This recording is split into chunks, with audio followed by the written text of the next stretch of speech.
C'est ton gars Vantard qui revient une fois de plus again and again te balancer cette dose, ce nectar survitaminé. Va chercher ton bavoir, mets-le bien en place. Car tu sais que tellement c'est bon, onctueux, délicieux, tu vas t'en foutre partout et tu vas dégueulasser ton tricot tout neuf. Donc, le film du jour, c'était l'un des blockbusters les plus attendus de cette année 2017. Je vais pas tourner autour du pot. D'ailleurs, j'aurais pu balancer ma chronique bien avant parce que je l'ai vu en avant-première il y a presque un mois. Il est sorti en France il y a 2 jours. J'ai vraiment pas kiffé du tout. C'est le dernier Spider-Man Homecoming. Franchement, pour le coup, j'ai vraiment pas kiffé. Je vais t'expliquer pourquoi. Parce que déjà, il y a la trilogie fantastique de Sam Raimi. En plus, après, il y a eu l'autre trilogie avec mon gars sûr Andrew Garfield. Et ils ont encore recommencé au début. Et pour moi, là, ce Spider-Man Homecoming qui vient de sortir, il est pas meilleur que le dernier Spider-Man en date qui était sorti avec Jamie Foxx. Là, je sais pas si tu te rappelles à la fin, dans l'espèce de tour, les séquences de ralenti et tout. Moi, personnellement, pour le coup, celui-là, j'avais vraiment kiffé.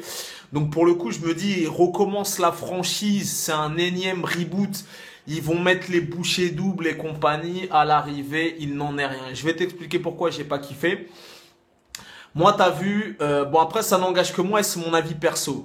Je suis pas contre un petit peu d'humour dans les films de super-héros et compagnie, mais là pour le coup il y en a vraiment trop dans ce dernier Spider-Man. Il y a vraiment trop d'humour, tu vois. T'as une blague toutes les 5 secondes, tu vois. Donc au final, je trouve que trop d'humour dans un film de super-héros, ça dénature un petit peu le bail. Et là pour le coup, il y a vraiment de l'humour à tire-larigot, donc t'as des rigolades toutes les 5 minutes.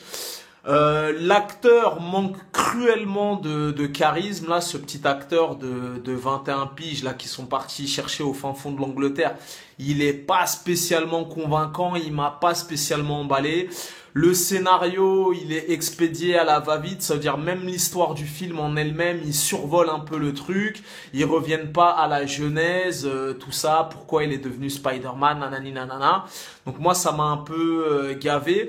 Et ayant vu Logan cette année, tu vois, pour Logan, je suis parti le voir 2 fois au cinéma. Là, je sais, mieux vantard que jamais. Je viens juste de terminer Daredevil de Netflix. J'avais jamais vu cette série, une dinguerie totale. Tout ce que j'aime dans les trucs de super-héros sont torturés. Pas le temps pour l'humour, ça conne dur et tout. Et là, pour le coup, ce Spider-Man Homecoming, en tout cas, c'est mon avis perso, il est vraiment décevant. Donc voilà. Les points positifs, c'est que les effets spéciaux sont quand même relativement, ils sont chouettes, ils sont bien réussis, tout ça. Mais voilà, franchement, même Michael Keaton en boss de fin, c'est pas ouf. Et le film en lui-même, il est pas ouf. Et au final, voilà, comme je t'ai dit, il y a de l'humour et en fait, tu sens que le film a été pensé pour les mioches. Le film a été pensé pour les enfants, édulcoré Marvel, Walt Disney. Après ce film-là, on va vendre des jouets, on va vendre des costumes Spider-Man, tout ça, mais voilà. Ça vaut pas la trilogie de Sam Raimi avec Tobey Maguire, ça vaut pas le dernier Spider-Man avec Jamie Foxx et Andrew Garfield. Donc voilà, personnellement, il m'a vraiment déçu. C'était pas spécialement un des blockbusters que j'attendais le plus cette année, mais il m'a vraiment déçu et personnellement pour moi ça vaut pas le coup. Voilà. Tu connais ce dicton légendaire, les goûts et les couleurs ça ne se discute pas. Si t'as l'avis de vantard, c'est toujours le bon. Moi personnellement, je vous le recommande pas, il est pas ouf, il m'a pas transcendé.